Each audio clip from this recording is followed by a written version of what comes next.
Hoy estoy muy contento. Iniciamos nuestro tercer podcast. Y estoy contento porque, primera noticia, ya el podcast tiene nombre. Después de una discusión muy interesante con el equipo de producción de este espacio, llegamos a una conclusión. El nombre más adecuado es En Voz Alta. No queremos gritar, pero tampoco queremos hablar pasito. Queremos ofrecer unas reflexiones y unas informaciones interesantes en la lógica de nuestro desarrollo como institución, en especial por ahora para los profesores de la IUS. Segundo, estoy muy contento porque le estamos dando una continuidad. En el podcast anterior hablábamos con el vicerrector acerca de la identidad de nuestra institución. Hoy tendremos una grata compañía. Juan Esteban Mayatoro, un coordinador de nuestra institución, nos acompañará y con él conversaremos sobre algunos temas relacionados a eso de qué significa eso de ser profesor en nuestra institución. Recordemos, este podcast no pretende ser un ejercicio intelectual de grandes teorías, no. Pretende recoger lo que sí tenemos en nuestra cabeza y en nuestro corazón para ponerlo en discusión con ustedes en un diálogo fraterno y muy sencillo entre los que aquí participamos.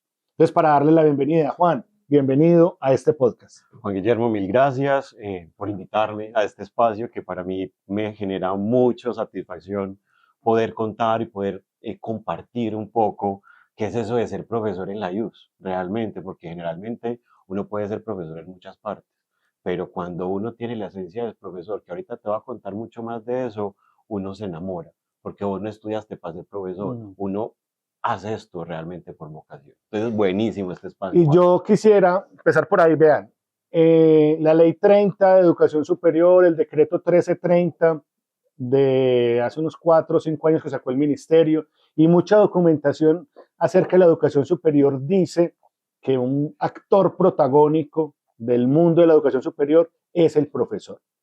Pero eso en teoría suena muy bonito y eso, ay, sí, hasta por eso nos pagan, pues. Pero en la vida real, o sea, en eso de la cotidianidad, en eso de preparar clases, hacer evaluaciones, hacer proyectos, desde tu experiencia personal como profesor, pero también como coordinador, ¿qué es eso que realmente tiene que saber un profesor para hacer bien su trabajo? ¿De qué es que tiene que saber?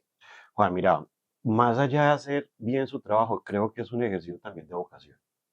Porque cuando yo estaba en la universidad, yo nunca me imaginaba, cuando estudiaba con mis compañeros, pensar en ser profesor específicamente de mi disciplina, de diseño de modas o de comunicación, que también es de otra disciplina.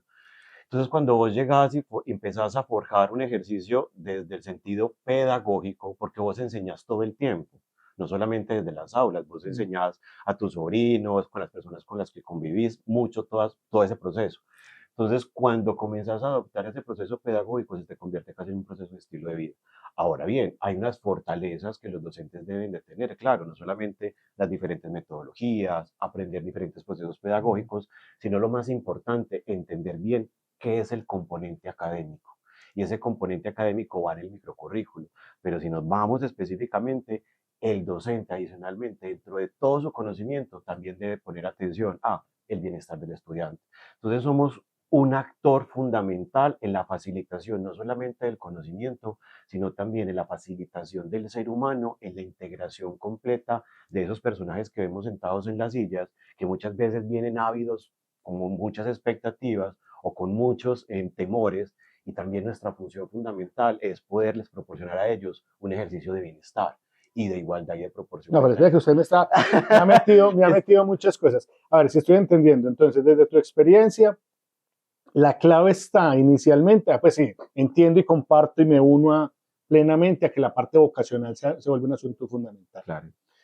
Pero adicional a eso, cuando vos decís el proceso académico, ¿a qué hace referencia? Y lo quiero colocar con un ejemplo. Yo llego como digamos que soy bueno y soy diseñador de modas y llegué y me contrataron y llego donde Juan Esteban y él es mi coordinador y a vos como coordinador, ¿qué te interesa que yo sepa como profesor de ese proceso académico de tus estudiantes? Me interesa sobre todo que más allá que conozca a los estudiantes, que entienda sus necesidades, porque uno tiene un proceso de formación completamente distinto. Yo no puedo pensar que los 25 estudiantes, los 30 estudiantes van a tener una formación completamente igual y cuadriculada. Además, es una programa o es una disciplina un poco más del componente artístico. Entonces, en ese orden de ideas, el docente debe leer muy bien a sus estudiantes. Y esa lectura le permite, sobre todo, poder desarrollar diferentes actividades en función al currículo, lo que nosotros decimos, en función a lo que son la programación de los contenidos. Pero si un docente no tiene esa cercanía, si un docente no tiene, digámoslo así, esa conexión con el estudiante, ese ejercicio de poderle brindar a él más allá del conocimiento desde el bienestar, yo siento que es un docente que simplemente se formó para enseñar desde lo que es transmitir un conocimiento, más no la facilitación. Es que incluso para mí ser docente, los docentes no solamente enseñan, los docentes facilitan el conocimiento. Yo quisiera ahí meter una cuñita, ese no es el objetivo de este podcast, pero a propósito de lo que dice, de lo que decís Juan, me parece clave. Eso en el lenguaje de nuestra institución, inicialmente lo llamamos la pedagogía del encuentro y la pedagogía del acompañamiento.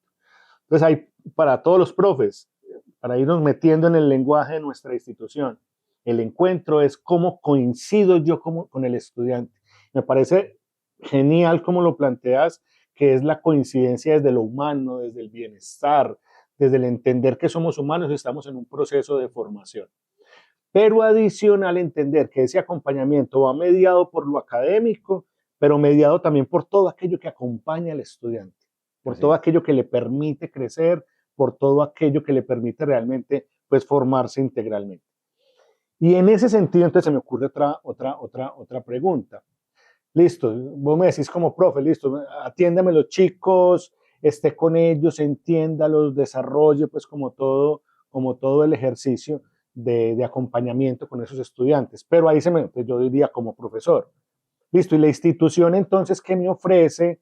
O yo qué recurso, o cómo funciona eso ya en la dinámica institucional para mí como profe. Realmente nosotros dentro de la institución y sobre todo con las coordinaciones de los programas, el ejercicio es generar esas comunidades de conocimiento y esas comunidades de conocimiento con los profesores hacemos toda una planificación. Entonces, claro, así como cuando vos te sentás a desarrollar un proyecto con diferentes disciplinas, todo el equipo de profesores nos reunimos al inicio del semestre y revisamos a nivel institucional, de acuerdo a los parámetros desde el líder de pedagogía, qué es lo que tenemos que tener presente para este semestre en los procesos de mejora de la facilitación. No solamente el currículo, además porque a nivel institucional manejamos unos formatos específicos. Está el socializador, está el programador, está la guía, que son formatos que le permiten al docente hacer que el proceso de su clase sea mucho más ágil y obviamente mucho más organizado.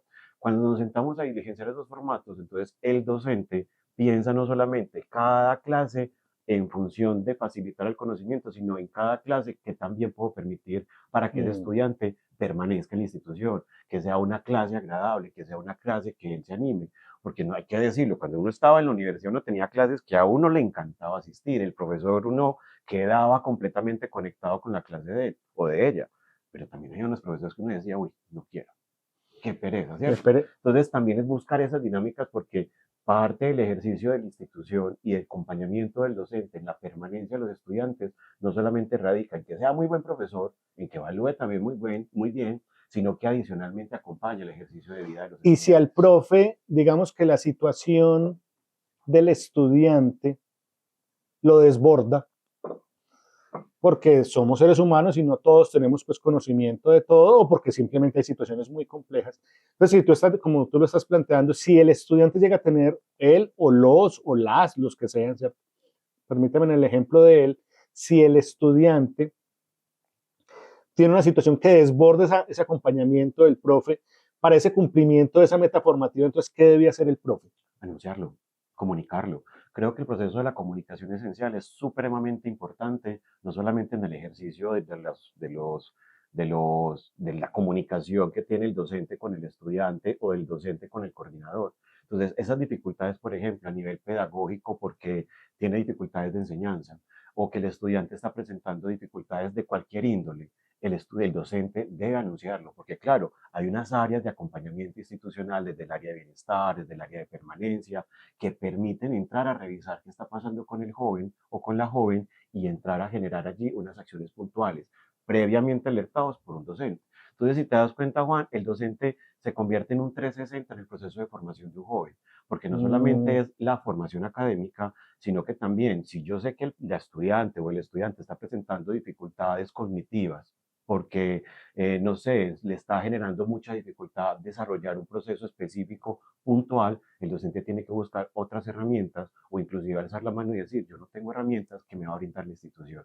Y para eso entran unas áreas ya de manera puntual, el área de permanencia, el área de bienestar institucional, el área de psicología, que aparte de cumplir con las funciones esenciales dentro de la institución, también responden a esas necesidades puntuales de nuestros estudiantes. a ver si estoy entendiendo. De todo lo que has planteado, yo pudiera decir en ese ejemplo que coloca ahora de que soy profesor.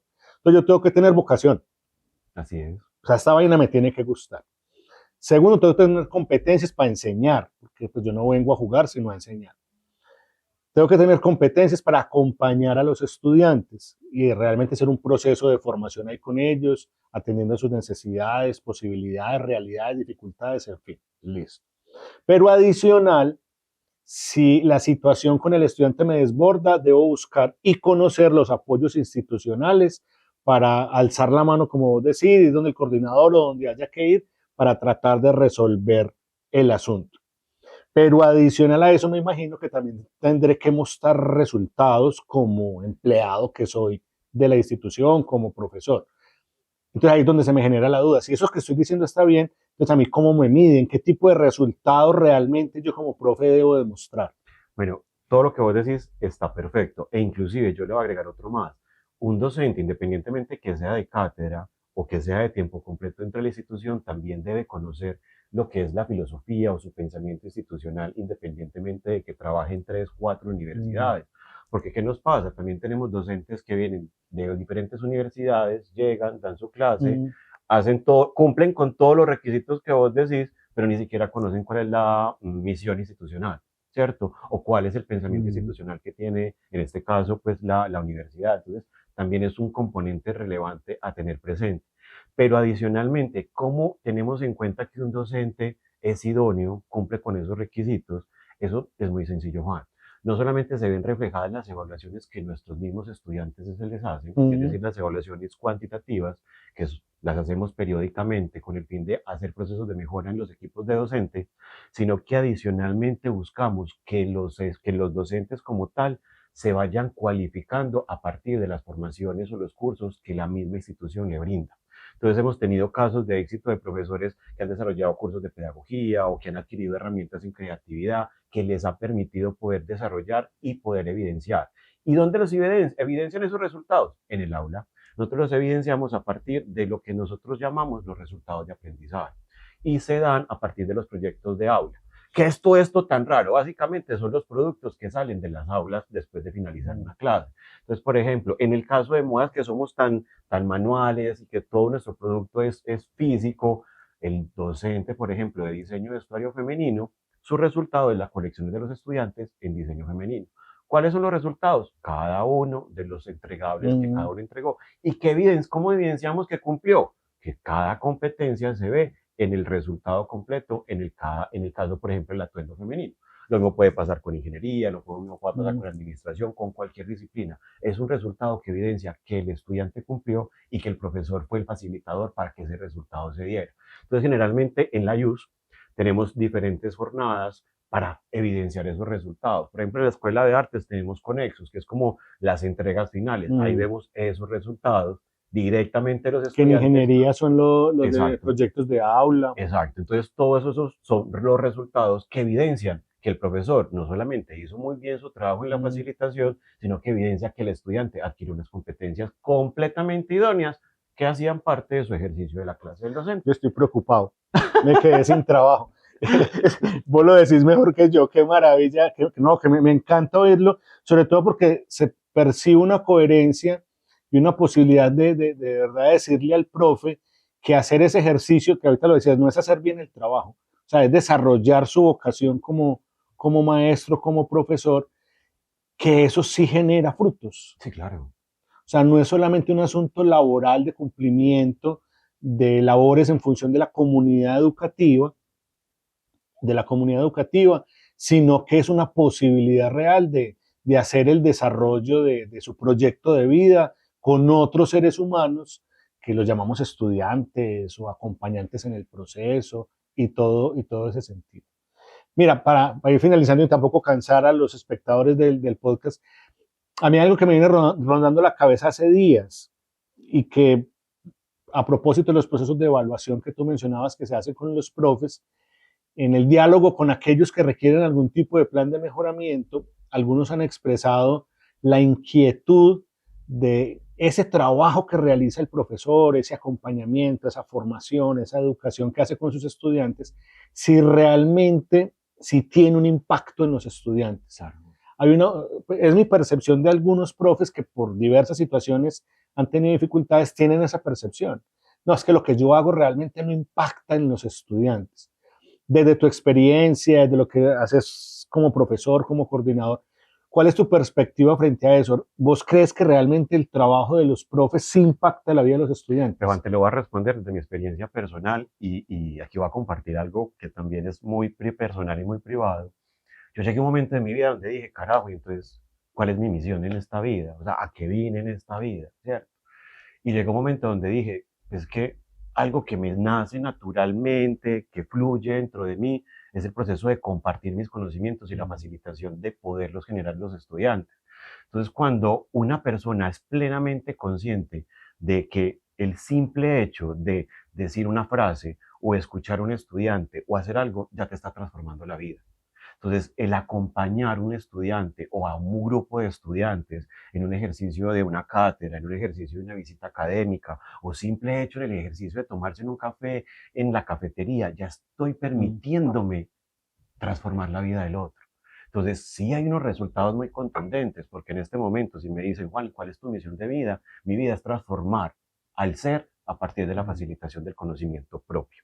Entonces, ese es mi proceso de vida como tal. Entonces, si un docente dice, no, es que más allá de la transformación, tú todo el tiempo, desde que te levantas, estás transformando la vida de otra persona, e inclusive a las personas que no son tus estudiantes, a todo el mundo, pero tus estudiantes de manera puntual, porque vos le dedicas tiempo, vos le dedicas un ejercicio de pedagógico, vos los escuchás, vos haces mil cosas para que él o que ella puedan al final de su proceso decir, uy, no, yo me acuerdo de tal profesor y ese profesor, por más cuchilla que sea, me enseñó esto, ¿cierto? Entonces queda y nos va a pasar en la memoria, vos vas a decir, yo tuve un profesor que esto me hacía, esto me hacía, esto me hacía, pero me acuerdo tanto de él que se quedó tanto en mi cabeza y hoy comprendo plenamente por qué me decía eso.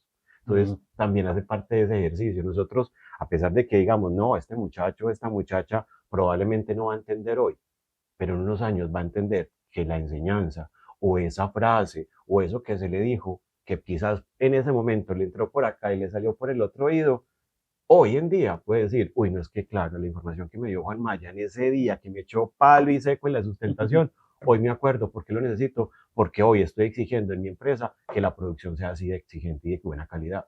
Entonces, creo que no solamente es de pasión, también es parte del ejercicio del proyecto de vida que cada docente tiene y de cómo ese proyecto de vida se expande de una manera muy maravillosa para transformar el mundo.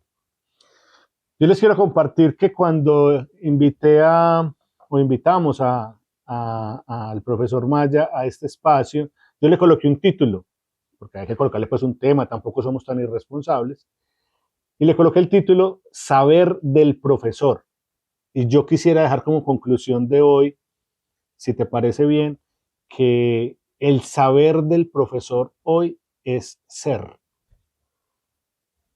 Creo que ahí se puede resumir porque en el ser se conjuga la integralidad, todo lo que se requiere para que realmente el profe pueda o podamos hacer bien las cosas. Yo te quiero agradecer por haber querido estar el día de hoy, por compartir todo lo que has compartido. Y te pediría un último mensaje para yo hacer el cierre y terminemos el día de hoy. Bueno, pues en primera instancia agradecerte a vos por este espacio, que para mí es maravilloso, insisto, qué chévere estos espacios en la universidad. Y el cierre finalmente es, escuchémonos, docentes, porque generalmente estamos escuchando a los demás, escuchémonos a nosotros mismos. Creo que a veces cuando nosotros estamos en momentos de crisis, en que no sé qué dar, este estudiante es súper horrible, porque nosotros a veces los docentes somos seres humanos común y cualquiera, no somos robots, entonces los problemas de los estudiantes no nos afectan, sí nos afectan. creo que es importante también escucharnos a nosotros mismos y sobre todo el escucharnos desde el ejercicio vocacional, desde el ejercicio de la formación continua, porque entonces te tiene que seguirse formando. Es que ya aprendí todo. No, tú sigues aprendiendo hasta el último día en que falleces. Y sobre todo, y el más importante es, conócete, porque en la medida que tú conoces, puedes conocer al otro. Entonces, esas es como de mis tres conclusiones finales para cerrar este podcast, que inclusive no solamente celebro, sino que también te agradezco mucho, Juan. No, a vos, Juan. Y queremos hoy empezar con una campaña a través de una frase.